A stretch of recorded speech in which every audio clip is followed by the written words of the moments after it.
Welcome back. Well, it's that dreaded time of year, cold and flu season. So we have brought in nurse practitioner Nikki Womble from the Summit Express Clinic. She's going to tell us how we can hopefully prevent it and what happens if we do get the cold and the flu. Welcome. Thank you. All right, so we were just talking. Poor Ella, our meteorologist, is just suffering because she has a cold. You've been seeing a lot of colds, but you haven't seen quite as much flu this year. Is that right? Yeah, we are seeing a lot of upper respiratory infections. That's pretty common this time of the year, especially with the labile weather that we've had.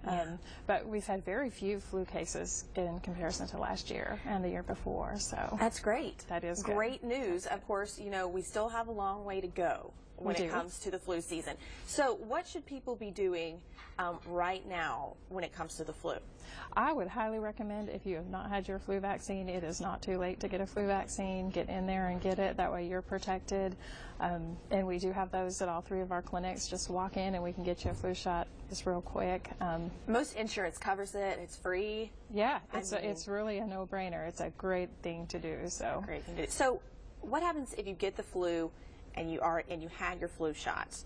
That just means maybe particularly that strain wasn't covered under that? Yeah, that could definitely be, and that does happen. That's kind of what we've seen the last couple of years.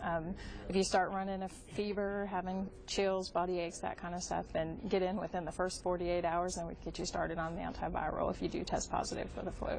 Okay, yeah. So. And it's important, most of these things that we're talking about that you guys see right now are viruses. They are. They're not bacterial infections, right? Right. So an antibiotic's not going to do any good. Doesn't do any good for viruses, that's for sure, and that's a really hard thing to tell people. So how can you tell the difference between the cold and the flu?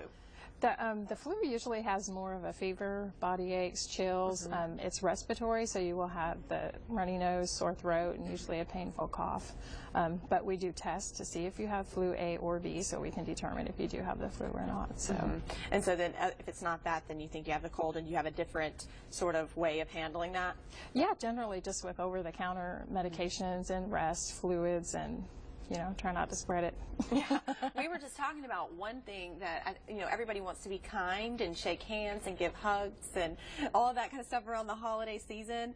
But that is probably what's spreading. Yeah, if you think about it, when you cough into your hand, you sneeze into your hand. So shaking hands with people is definitely a great way to transmit any kind of viruses or bacteria. So refraining from that, wash your hands as much as you can. That's the best way to prevent transmission of any diseases. So. Yeah.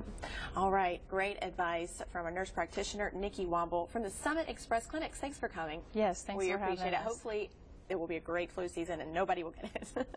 All right. A teaser.